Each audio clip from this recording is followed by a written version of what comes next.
maanta waxaan idinkaga sheekeynayaa saxaabigii sabrayna sabarka geesiyaasha hortiisana lagu dilayna waalidiintiisii kuwaasoo noqdayna shuhadadii ugu horeysay ee islaamka waana nin ay jannada u xiisayso allana uu ka xanaaqaya xanaaqiisa yaa u malaynaysaa saxaabigaas sharafta badan qofka uu yahay waa Cammaar ibnu Yaasir allaha ka raali noqdee hal mar adduunyada oo dhan ay isbedelaysa kadib markii uu nuur ka soo baxayna wadooyinka Makka iftiinkaasna waxa uu gaarayna adduunyada oo dhan maxay la Allah ayaa waxa uu soo diray rasuul ummi ah si uu u gaarsiiyay fariintiisa dadkana uu ugu bishaareeyay janno uguna digana naarta markaas ayuu gacantiisa u taagay asagoo dhahayo ashhadu an la ilaha illa allah wa ashhadu annaka abduhu wa rasuluhu isla markiina waxa uu u tagay hooyadiisa Sumayya taasoo isla markiiba aqbashayna islaamka intaas kadibna aabis ayuu tagay waxa uu u sheegay isla warkii hooyadiisa uu u sheegay asagana waa uu aqbalayaa sidaas ayaynu ku soo islaamayna qoyskii ka koobnaayna saddexdii xidig mana uusan ka suulinna iftiinkooda inuu ifiyana qulubta muuminiinta ilaa maanta la joogo laakiinse nasiib dar xalkooda hal mar ayuu isbedelay kadib markii reer bani maqsuum ay ogaadeen inay galeen qoyskan islaamka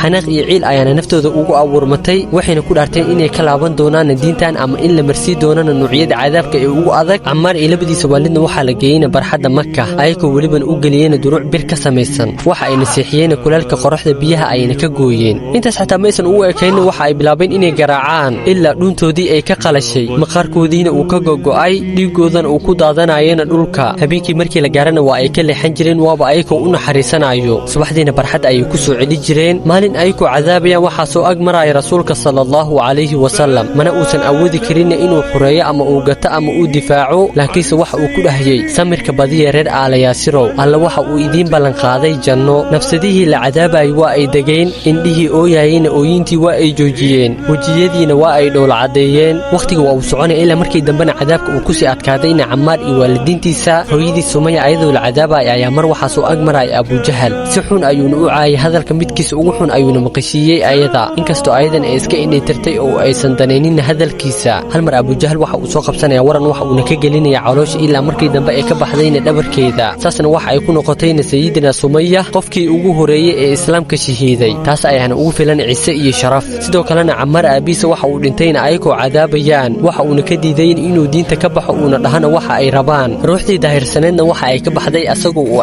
shahaadanayo Cammaarna allaha ka raali noqday kufaarul Quraysh waxa ay ku badiyeen cadaabka kadib markii ay dileen labadiisa waalid cadaabkii ay cadaabi jireen waa ay u laba jibaareen maalin ayuuna waxa uu u tagay asagoo carraaya rasuulka sallallahu alayhi wasallam asagoo walibana wajigiisii uu gudutay walibana ay ka muuqatana murugada wuxuu isku dayay inuu fiiriyana nabiga wajigiisa sallallahu alayhi wasallam si uu indhaha ugu buuxsado laakiinse waa uu awoodi waayay inuu fiiriyo xishood dartiisa rasuulkana waxa uu ku dhahayay maxaa kugu dhacay Cammaaro Cammaarna waxa uu yiri sharley rasuulkii Allah nabigana waxa uu ku yiri maxaa waay shartaas wuxuu ku dhahayay shalay ayaa waxa li cadaabay cadaab xataa hadii buuraha la marsiin lahaa ee ka jeexmi lahaayeen intaas ma aysan ikugu ekeenin rasuulkii Allah cadawga Allahna waxa jirkeyga ku gubayna dab ila markii dambe anigana ay igu qasbeen in adiga wax xun ka sheego oo amaanana waxa ay caabudayaan waana sameeyay anigana waxa bilaabay in ooyin kala goysayna qalbigeyga rasuulkii wanaagsanayna sallallahu alayhi wasallam waxa uu ku yiri muxuu hadarta ku sugan yahay qalbigaaga Cammaaro wuxuu dhahay diinta ayuu ku xasilan yahay rasuulkii Allah nabigana waxa uu ku yiri dambi korkaaga ma ahaanin hadii mar kale ay ku qabtaan u sheeg isla warkii aad u sheegtay Allah asa wajalla Cammaar waa uu karaameeyay waxa uu ku soo dejiyay aayado Qur'aan oo la akhrin doonana ilaa maalinka qiyaamo waana man kafara billahi min ba'di iimaanihi illa man ukriha wa qalbuhu mutma'innun bil iimaan